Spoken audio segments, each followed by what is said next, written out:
Good morning students, today we are going to see GDP at current prices. ठीक है, GDP at current prices को हम क्या बोलते हैं, नॉमिनल जीडीपी भी बोलते हैं। ओके, देखते हैं ये क्या होता है।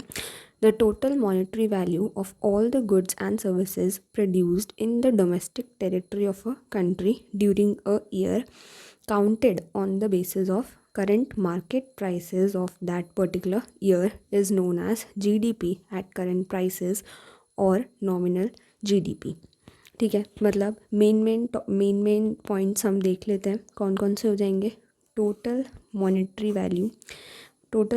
वैल्यू किसकी, गुड्स एंड सर्विसेज की, कहाँ पे प्रोड्यूस किए गए हो, डोमेस्टिक टेरिटरी में of a country during a year, एक पर्टिकुलर ईयर में, किसके बेसिस पे हम काउंट करेंगे, counted on the basis of current market price. ठीक है, बस ये मेन है।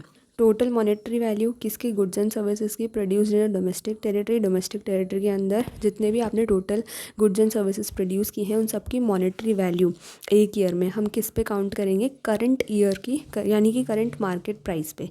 ठीक है, तो उन्हें हम क्या बोल देंगे, नॉमिनल जीडीपी। ठीक है, चलो, नॉमिनल जीडीपी का जो फॉर्मूला होता है वो क्या होता है, P1 इंटू Q1। P1 मतलब कि price prevailing during the accounting year.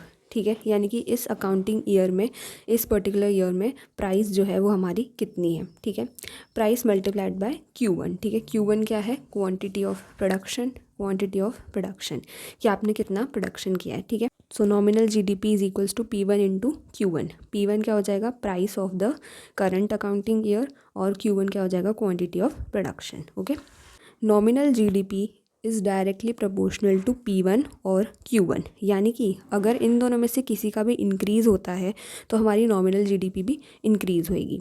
ठीक है, लेकिन अगर P1 या फिर Q1 में एक डिक्रीज़ होता है तो फिर हमारी नॉमिनल जीडीपी भी गिर जाएगी। ठीक है, और इसमें मतलब स्पेसिफिकली अगर देखा जाए तो प्राइस से अफेक्ट होती है हमारी नॉमिनल जीडीपी।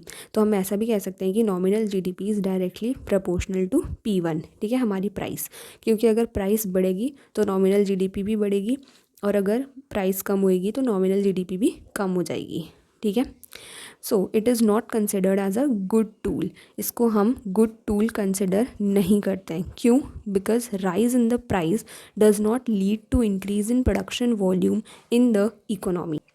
ठीक है, बिल्कुल सही बात है कि आप बस प्राइस ही तो बढ़ा रहे हो, आपकी प्रोडक्शन कैसे बढ़ जाएगी। ठीक है, जो भी आप क्वांटिटी प्रोड्यूस कर रहे हो वो कैसे बढ़ जाएगी, ये तो फॉल्स स्टेटमेंट हो गया है ना। आपने तो सिर्फ प्राइस बढ़ाई है ना, क्वांटिटी थोड़ी ना बढ़ी, तो इसीलिए प्रोडक्शन कैसे इंक्रीज़ हो जाएगी और नॉमिनल जीडीपी कैसे इंक्रीज़ हो जाएगी। तो इसीलिए इसको हम इतना अच्छा गुड टूल कंसिडर नहीं करते हैं।